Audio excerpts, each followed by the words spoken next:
Hola, ¿qué tal? Muy buenas tardes y bienvenidos. Ya lo ven, estamos de vuelta aquí en Plato Abierto y de estreno. Ya ven el plato en el que me encuentro preparada para recibirles en una nueva temporada. Esta en la que tendremos presente pues todos aquellos indispensables que ya teníamos en la temporada pasada. Hablaremos por supuesto de cultura. Tendremos un espacio dedicados a ustedes para que puedan hacer sus preguntas y trasladar sus quejas a la Administración Municipal a lo largo de esta semana. Les explicaré cómo en esta ocasión tendremos también en un día de la semana un concejal del Ayuntamiento de Vigo para que ustedes puedan hacerle preguntas y buscar respuestas, como decía, de la Administración. Hablaremos mucho de cultura, en especial hablaremos de ópera. Tendremos de nuevo a Pedro Pablo Gutiérrez con todos nosotros, a Olaya López y con su sección Vigo Abierto, que empezará en este caso en el mes de octubre. Y por supuesto repasaremos todo lo que les interesa a ustedes. Continúa abierto ese correo electrónico platoabierto@localiavigo.com, platoabierto@localiavigo.com, para que ustedes nos envíen sus inquietudes. Intentaremos también, en la medida de lo posible, abrir las líneas telefónicas para que ustedes puedan intervenir en directo. Me ha costado mucho empezar esta semana, no porque estuviese bien de vacaciones, que estaba muy bien, seguro que los que ya las hayan terminado y nos estén viendo lo saben, sino porque ha sido un fin de semana complicado, trágico en las carreteras, trágico en sucesos deportivos como en el Rally de A Coruña, y porque por desgracia ayer por la noche nos acostábamos con una nueva víctima de violencia machista aquí en la ciudad de Vigo. Hoy pensaba hablarles de cosas más alegres. Sin embargo, la actualidad a veces manda y bueno, pues este martes todavía queremos tocar este asunto porque por desgracia algo estamos haciendo mal, la sociedad en general, porque las víctimas continúan, son 3 ya en Galicia y no terminamos una sola semana sin que la policía local o la Policía Nacional haga detenciones aquí en la ciudad o recoja denuncias de violencia machista. Por eso, en esta ocasión hemos invitado a este plató a Victoria Iglesias. Victoria, ¿qué tal? Moi boas tardes. Hola, boas tardes. Victoria, da marcha veciñal, No, da marcha mundial, estou coa rede veciñal a voltas, da marcha mundial das mulleres, Victoria. Convidámoste non somentes para falar deste último asasinato, deste último acto de violencia machista, senón para falar en xeral de iso, de que está fallando, cal é o problema, hai mortes que se poden evitar, está a sociedade aínda suficientemente concienciada. Eu entono mea culpa porque falamos moitas veces, por desgraza, deste asunto, pero somente falamos cando temos, entre comillo, unha excusa, non? As excusas, por desgracia, soen ser as mortes. Desafortunadamente, excusas teríamos prácticamente todos los días, dado que en Galiza ti decías 3, pero hai que contar tamén as 2 nenas asesinadas, a Maya e a súa irmán, polo tanto serían máis, pero a nivel de Estado prácticamente se producen asesinatos con moita máis frecuencia. E non só asesinatos, aparte do asesinato que hubo o fin de semana, o mismo luns de madrugada, hubo outro intento de agresión machista e prácticamente moitos días temos. Non hai que esquecer que ademais das víctimas, pois non hai moito tamén unha enfermera ou traballadora de Povisa foi agredida e non foi asesinada pois por sorte, ou polo menos afortunadamente non morreu. Pero é necesario o que decías ti, que falla e que está fallando.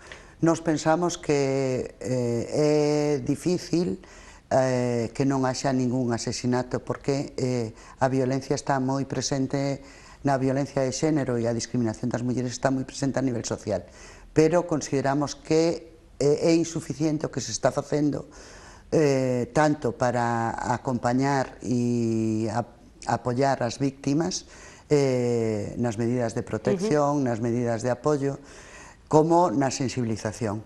Con respecto ás medidas de prevención, podemos poñer como exemplo paradigmático o asesinato de Isabel Fuentes en Verín, bueno, no hospital, cando había serias indicios de que podía ter sido agredida xa polo marido. Sin embargo, non se tomaron medidas de aillamento, etc. Moitas veces, mulleres que denuncian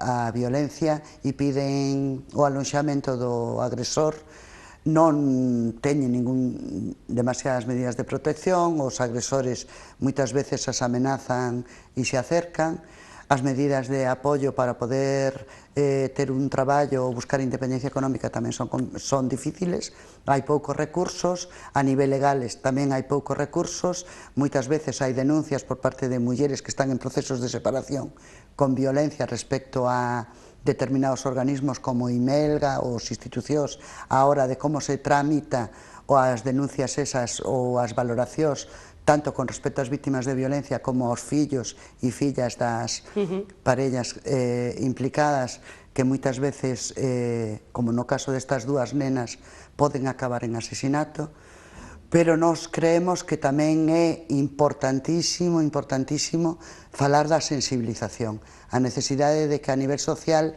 e a nivel institucional se tomen medidas para cambiar os valores e as consideracións que existen a nivel social. Aí entendo, agora te deixo seguir falando, simplemente un dato que quero apuntar, tamén ten que estar habendo polo menos errores, porque das dúas detencións que se producían onte antes donte, falamos do primeiro agresor, o presunto asasino, 31 anos tiña únicamente, e a detención que se producía onte de madrugada tamén era un home veciño de Vigo, procedente de Ourense, de 34, mozos moi xoves que en teoría deberían estar máis que sensibilizados, que non o están. No primeiro caso, no do fin de semana, non sei se era 31 ou 41. Nós pensamos 31, a muller 46. Que a edade non é un factor determinante, existen asesinatos tanto de persoas moi maiores, de asesinos. Pero cada vez se ven os agresores máis mozos, non? Non é que se vexan máis mozos, eu penso que, é dicir, existen, polo tanto é máis grave que unha persoa que teóricamente foi educada na igualdade e no respeto, siga habendo casos, polo tanto consideramos que non se fixo ben ese traballo de considerar as persoas iguales e a educación en valores falla e polo tanto hai que meter máis recursos aí e sensibilizar máis respecto a ese tema, pero non porque se produzcan máis, o mellor as mulleres máis novas tamén son máis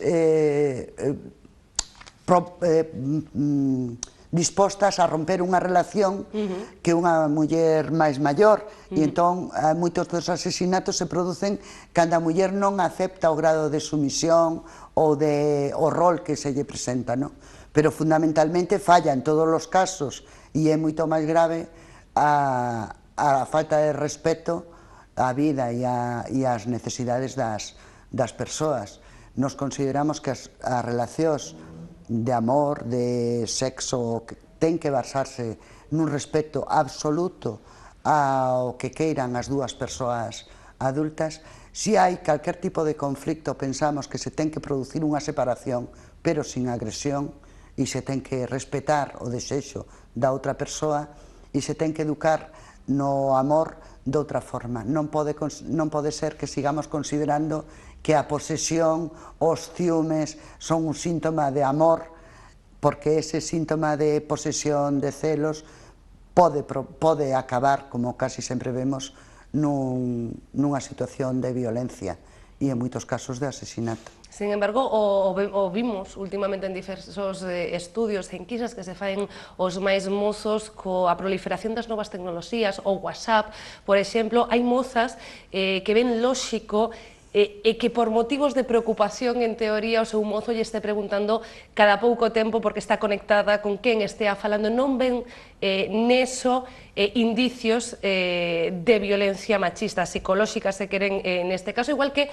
os rapaces, tamén de corta idade, ven igualmente de lóxico estar en rima delas por unha tarefa de protección, que claro, a nós, ou a min polo menos, soame isto anticuado en décadas, xa non digo en anos, e que sexan precisamente as novas xeneracións as que estén vivindo de repente, de novo, non sei ben por qué, neste contexto social, e que o estén creando de novo, parece que evolucionando cara atrás, non? Involucionando.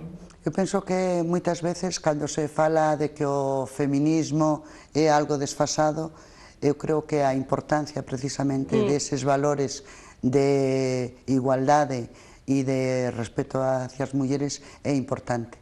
Na medida que o feminismo poida perder forza a nivel social, que se considere que a igualdade está conseguida, non vamos a avanzar. É necesario que todo o mundo faga un traballo a prol da igualdade, non desde solo o campo legislativo que xa existe, senón, volvo a repetir, a nivel de valores. Hai cantidade de veces que se sigue educando e non temos máis que ver as películas, os xogos... Os contos de fadas. Non, pero os contos de fadas, digamos que xa eran da nosa xeneración, ou de xeneracións máis antiguas, pero os xogos ou cancións ou música ou películas ou incluso xogos de ordenador siguen tendo eses valores e os heróis son casi sempre masculinos, as mulleres aparecen con esa idea romántica do amor por riba de a súa independencia persoal, e iso a medio plazo ou a longo plazo se deriva en unha educación diferente para homes e para mulleres e unhas connotacións diferentes de relacións sentimentales para homes e para mulleres. Parece que estamos falando de cousas diferentes, pero realmente eu penso tamén, Victoria, que é o mesmo que por culpa da educación e por mor de esas diferencias de xénero que tentamos aínda, ou que estamos implantando aínda nos máis pequenos, agora temos pois isto que estamos recolleitando de novo. Pero volvendo ás institucións, porque falábamos dos avances ou non, ou dos retrocesos sociais, falabas tamén dos avances legislativos. Problema, a pesar de que poida haber avances legislativos, faltan os medios humanos. Moitas veces hai fallos á hora de decretar medidas cautelares porque non se ven indicios, inda que logo vexamos que efectivamente os había, pero é certo que moitas veces que sí que se decretan estas medidas, pois fallan as persoas que teñen que, bueno, pois, que ver que unha lei de aloxamento efectivamente se está cumplindo ou estar alertas da protección dunha muller determinada porque nese momento está amenazada, non?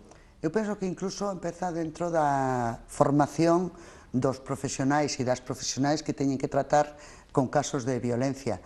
É certo que se ten dado algún avance con respecto a 20 anos atrás, pero é algo que hai que facer constantemente. Non pode facer a valoración respecto á violencia de xénero unha persoa que non teña clarísimo cales son os oríxenes, como se manifesta, etc. Entón, moitas veces, a hora de tratar a violencia, hai uns protocolos que non están ben, que non sirven para facer esa valoración. Moitas veces as profesionais ou os profesionais non teñen claro en que consiste a violencia, cales son as víctimas e como se debe tratar o tema. E despois os recursos, evidentemente. Estou convencida de que a violencia, por exemplo, terrorista, a violencia etarra, tuvo moitísimo máis recursos a nivel de protección de víctimas, a nivel de perigosidade, de conciencia social, o tiñan como un tema prioritario e, sin embargo, cando se fala da violencia de xénero, é certo que hai concentracións despois de cada asesinato, hai mostras de repulsa, pero despois os cartos para poder avanzar en que esa lei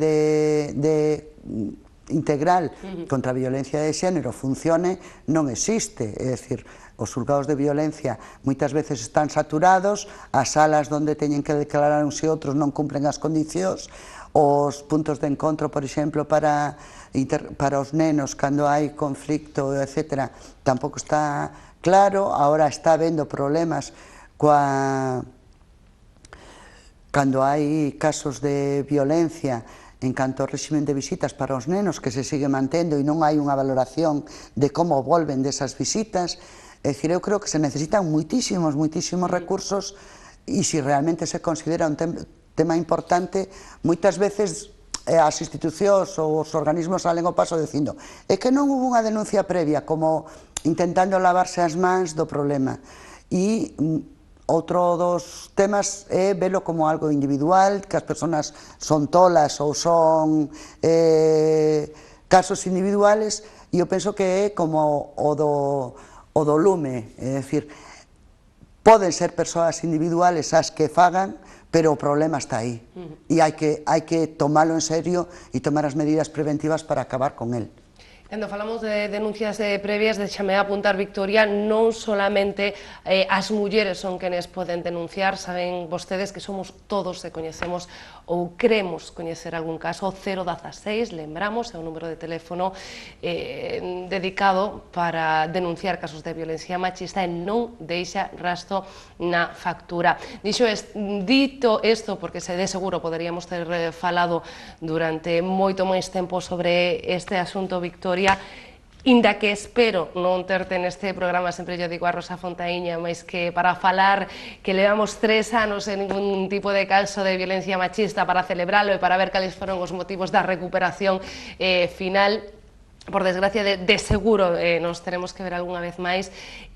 Espero ver a moitos dos que nos están vendo esta tarde, porque vos sempre agardades, onte escoitábamos ou víamos esos minutos de silencio institucional, vos sempre agardades o día seguinte dese asesinato para seguir concentrándovos e loitando tamén en silencio contra esta violencia. Sí, chamamos a manifestarse prácticamente nas cidades, nas vilas máis importantes de Galiza. En Vigo sempre se fai ao día seguinte de que sale nos medios de comunicación para permitir, digamos, facer o chamamento e que a cidadanía poida asistir. Polo tanto, a concentración será hoxe ás 8 diante do marco, e pensamos que é necesario que se visibilice ese rexeitamento para obrigar as institucións a tomar medidas. Non pode ser que o fagamos xa cando non sei hasta onde ten que chegar o grado de violencia para que a sociedade responda.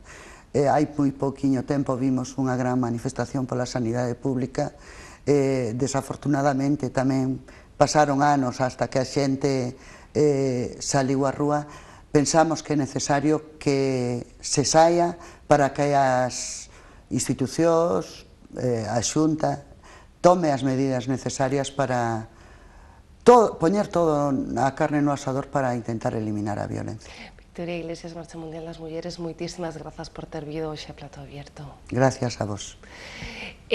Bueno, non te marches se queres, Victoria, porque ti facías referencia agora a esa gran marcha que tiña lugar os xoves da pasada semana. Nos en Localia Vigo estábamos xa traballando nesa xornada e ata ali nos fomos, ata esa manifestación histórica, porque este é, sen dúbida, outro tema que quero poñer sobre a mesa e que non hoxe a través dunha entrevista así desas imaxes, pero que ao longo desta semana tentaremos abordar tamén cos protagonistas. Ese novo hospital, moitas dúbidas todavía enriba da mesa, algunhas agardamos que se solventen esta mesma semana, outras veremos cando poderá ser, moitas demandas aínda non respondidas. Ese parking todavía esta semana había peticións públicas para que a Xunta posibilitase a gratuidade desas 3.000 plazas que en principio iban a ser públicas que hai no Álvaro Cunqueiro, pero que polo momento todos deberemos pagar. Por todas estas cousas e por tantas outras se manifestaban miles de persoas, máis de 200.000 nas rúas de Vigo, xente de Vigo e de toda a área metropolitana que acudiu á chamada dos sindicatos. Una riada de gente que nos ha recordado a la histórica manifestación en contra de la fusión de las cajas de ahorro gallegas se han manifestado este jueves por el centro de Vigo en defensa de la sanidad pública y en contra del modelo privatizador y de recortes que representa el nuevo Álvaro Cunqueiro, obra de la Xunta del PP. Para manifestar que non dicen a verdade, cando eles dicen que hai unha alta satisfacción entre os usuarios, entre os traballadores, non dicen a verdade. A prova máis palpable é esta. En solo 2 meses os usuarios e os cidadáns se deron conta do hospital que temos. Temos un hospital recortado en cama, recortado en quirófano, recortado en metros cuadrados, recortado en servicios privatizados e cun amplio copago como nunca houve aquí nesta cidade. Os traballadores están sufrindo, pero moito máis os usuarios, e por esa manifestación que vai a ser, sin dúda, unha manifestación histórica e que ten que facer pensar a Conselleira de Sanidade e o centro do hospital que as cousas non se fan así. Imos remitir un escrito á Fiscalía para poñer en coñecemento todas as deficiencias que ten este hospital. É un hospital que non está en condicións nin de acoller a pacientes nin de acoller a traballadores e están xogando ca saúde de todos e de todas. Por lo tanto, aquí, como vedes, pedimos a dimisión da Conselleira de Feijóo, que deberían de irse, e do xerente tamén. La gota que colmaba el vaso, el fallecimiento en las últimas horas de una paciente de avanzada edad por Aspergillus, aunque el Sergas ha rechazado que el contagio se produjese en el centro hospitalario. Con todo, la Consellería de Sanidad mantiene paralizado el traslado al Álvaro Cunqueiro. A la marcha han acudido también representantes de todos los grupos políticos, salvo, claro, el Partido Popular. Manifestación masiva en contra de un hospital privado, en contra de todo el disparate que es este hospital y por una sanidad pública de calidad en la ciudad de Vigo. Y hoy está aquí toda la ciudad, todo el entorno, toda el área metropolitana. Hoy está aquí representantes de 625.000 personas que reclamamos un área sanitaria y calidad en la asistencia sanitaria. É o momento de tomar lección das cousas que xa están ocurrindo no principio da inauguración deste hospital para rescatar o hospital plenamente para o sector público, para facer unha xestión decente e responsable do traslado do hospital, para poñer os intereses dos pacientes por enriba dos intereses das empresas privadas que queren facer negocio coa saúde pública. Un modelo absolutamente privatizador e sobre todo que non responde a necesidades que demanda a cidadanía. Están vendo aquí, non? Todos os ciudadanos na defensa da sanidade pública dun hospital de Vigo e da súa comarca de Pontevedra do século XXI, de verdadeiramente. Los manifestantes han exigido la dimisión de la consellera de Sanidad, Rocío Mosquera, y han pedido responsabilidades políticas también al presidente de la Xunta, Alberto Núñez Feijóo.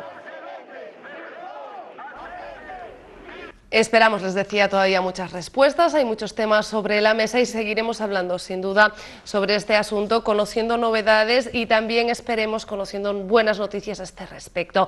Dentro de lo malo, porque ya ven que hoy yo no vengo muy positiva, pese a haber estado un mes entero de vacaciones, dentro de lo malo y que la situación es complicada en general, esa es la visión que tengo yo por lo menos este mes de septiembre. Vemos que algunas cosas han sido positivas, al menos este fin de semana, un fin de semana en el que el Banco de Alimentos ha reanudado. Yo le decía el otro día a Pedro Pereira, casi en broma, que habían comenzado ellos también el curso escolar o su propio curso escolar recogiendo ya comida, en este caso en el Corte Inglés de Vigo, tanto viernes como sábado. Pedro se reía, decía que ojalá esas clases las pudieran dejar ya, pero bueno, lo cierto es que lo recaudado no ha estado mal, lo tenemos con nosotros en el plató. Pedro, ¿qué tal? Muy buenas tardes. Hola María. Es cierto que vosotros ya tenéis matrícula de honor en esa universidad de la vida que es el Banco de Alimentos y ojalá no tuviéramos que renovar cursos escolares, pero sí es cierto, llega septiembre, vosotros también tuvisteis un pequeño parón en el mes de agosto, pero dejando bien los deberes hechos y en septiembre tocaba volver a empezar la campaña de recogida. 4.000 kilos este fin de semana entre Vigo y Pontevedra, lo que no ha estado del todo mal, ¿no? No, solamente en Vigo. Solamente en Vigo. Solamente en Vigo. En Pontevedra, esta mañana no tenía yo la cifra todavía, pero solamente en Pontevedra es un supercore. Sí. O hipercore, no sé. Un supermercado más pequeñito, no hablamos del... No lo sé, pero normalmente van muy bien también las... A pesar de que no se pudo hacer en Sanjenjo, porque el día 4 era Santa Rosalía, la patrona de Sanjenjo, o Sanxenxo, y entonces solo se pudo hacer en Pontevedra, pero bien, muy bien. 4.000 kilos, además de unas donaciones que ahora me contarás, y que digo yo que está bastante bien, no por nada, pero lo hablábamos el otro día también durante los informativos, y lo contaba Pedro Pereira también en Radio Vigo el propio jueves. Hablamos de una época, el mes de septiembre, que es un poco difícil para todos, comienza el curso escolar, algunos hemos gastado de más en el verano, pero también es cierto que es más complicada todavía, si cabe, para aquellos que también tienen que comenzar el curso escolar, pero que tienen que recurrir al Banco de Alimentos para recibir comida. O sea que hablamos de doble problemática, por lo tanto debiéramos pedir doble solidaridad, ¿no? No falla, la solidaridad no falla. Y a pesar de que nosotros, como ya te había comentado, adelantamos la entrega de agosto para que nuestros voluntarios dispusieran también de unos días de vacaciones, hicimos la entrega en julio y agosto. Pero vamos, con esa idea de que no vaciar el banco, sino hacer la entrega correspondiente. Los deberes hechos. Teniendo en cuenta que en septiembre teníamos que entregar, hubiese operación kilo o no. O sea que nosotros en eso ya teníamos una reserva para entregar. La buena suerte además es que coincidió con algo que me preguntabas antes de donaciones, con un concurso de petanca, que entonces la Federación Gallega de Petanca a través de su presidente Xosé Lois, habían organizado un concurso en el Mercantil, en la Ciudad Deportiva del Mercantil, y la inscripción, todo lo que hicieron de inscripción nos lo donaron, que fueron 2.000 euros para nosotros, o sea que fue realmente, estaban 2.000 euros que vuelven a convertirse en kilos, en otros 4.000 kilos.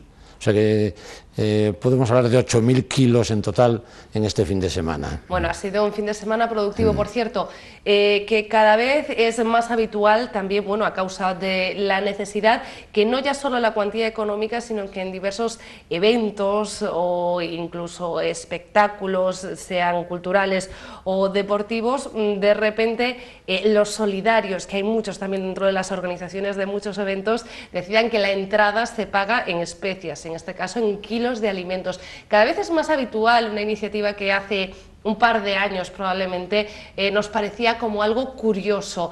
Me imagino que este tipo de aportaciones, más allá de la que van de vuestra mano directa y de los voluntarios del Banco de Alimentos, son una piedra o una pata importante para el trabajo que podéis llegar a desarrollar al final. Evidentemente, es volver a retomar el tema de la solidaridad, pensando, pues, por ejemplo, en gente muy joven, que son los que conforman conjuntos musicales de adolescentes, otros ya no tan adolescentes, y que organizan sus eventos, sus conciertos, y entonces en lugar de decir, no, mira, hoy el concierto lo vais a pagar en kilos de alimentos, 1 o 2 kilos de alimentos. Y esto está dando un resultado extraordinario.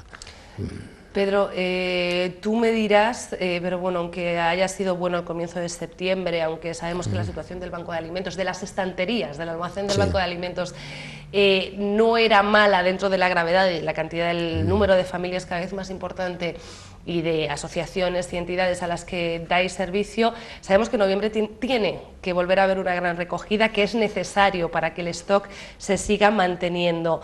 ¿Cuál es el objetivo de este año? ¿Cómo empezáis a prepararos? ¿Cómo van a ser esas recogidas progresivas hasta que lleguemos al mes de noviembre, que bueno, ya está a la vuelta de la esquina? Realmente, haremos un par de operaciones kilo más en alguna cadena de supermercados, pero estamos entrando, evidentemente, como todos los bancos de alimentos, no solo de España, sino de Europa, esa fecha que está siendo ya algo tradicional, es como los derbis de los partidos, pues el último fin de semana de noviembre se está convirtiendo en todo un evento fundamental para el desarrollo de la solidaridad. Y este año lo vamos a hacer, lo estamos preparando ya, llevamos más de un mes preparando esto, ya tenemos el rostro, que evidentemente no vamos a decir quién es hasta que tengamos la rueda de prensa, pero va a llamar la atención este año, primero porque lo merece y va a ser muy interesante. Pero digamos que es simplemente un detalle para mover un poco a los medios. Que no lo necesitáis. Yo estoy segura de que será un rostro mega conocido y súper famoso que a todos nos hará ilusión entrevistar. Sin embargo, yo creo que no necesitáis ni siquiera esos embajadores de honor que vosotros tenéis en el Banco de Alimentos, esa gente que siempre se brinda. Sí necesitamos, porque evidentemente también ellos les gusta entrar en esa colaboración, y a veces no fue este año, porque ya habíamos pensado al principio en la persona que iba a ser, pero otras veces tenemos incluso ofertas de gente que quiere optar a ser la imagen nuestra, o bien representando a todos los bancos de alimentos de la Federación Gallega, o bien a nosotros. Ya te digo, pero vamos, es importante, pero ya digo, nuestra atención máxima, la preparación, la búsqueda de voluntarios, que hay que buscar muchísimos voluntarios, el organizar todo en los centros comerciales, saber cómo se recoge, en todo esto estamos ya muy adelantados en este tema. ¿Cómo vais de voluntarios? El año pasado, recuerdo, habíais abierto una línea de teléfono, incluso para aquellos que no quisieran colaborar durante todo el año, pero que sí quisieran estar en esta campaña de la gran recogida. ¿Se va a volver a buscar de esa forma? Ya tenemos en la base de datos un buen número de de voluntarios. Evidentemente, dado que este año pues ha aumentado el número de tiendas, de centros donde vamos a estar, pues no solo en localidades próximas a Vigo y vamos del otro lado de la ría. Luego lo que compete a Pontevedra ya lo resuelven desde Pontevedra, o a lo mejor hay que echar una mano, si nos hacen falta más voluntarios. ¿Algún número de teléfono, Pedro, que podemos facilitar? Yo creo que llamando al teléfono del Banco de Alimentos, en principio lo tienen resuelto porque le van a derivar al número del voluntariado. Nuestro teléfono es el 986 263 022. 022. O sea, 263. 986-263-022. De todas formas, ya saben que tienen nuestro correo electrónico y también nuestro número de teléfono aquí en Localia Vigo, y intentaremos facilitarles este número de teléfono y todo lo que sea necesario también para que nuestros espectadores estén contentos. Sí. Pedro, hoy queríamos hablar en positivo, no vamos a hablar de necesidad de la que se padece, vamos a hablar de la necesidad de colaborar en positivo también de este primer fin de semana. Poco a poco iremos hablando ya de esta gran recogida y de vuestras futuras... Es que además ya tengo una voluntaria más, tú. Yo siempre dispuesta, ya lo sabes. Ya contamos contigo para el 27-28 de noviembre, en algún momento, siempre que puedas. En cualquiera de los momentos del además, mundo. tendrás los medios pendientes de ti. Yo siempre dispuesta, Pedro, ya lo sabéis, María. Y esta casa abierta a vosotros para seguir dando repercusión a esto que debería ser un trabajo de todos y no solo de unos pocos. Sí. Pedro, muchísimas gracias. Gracias a ti, María. Y a ustedes gracias por estar también este primer día de Plató Abierto y de vuelta de vacaciones a nuestro lado. Nos vamos hasta mañana, donde espero verlos a todos, también a los que se reincorporen de vacaciones. Un beso.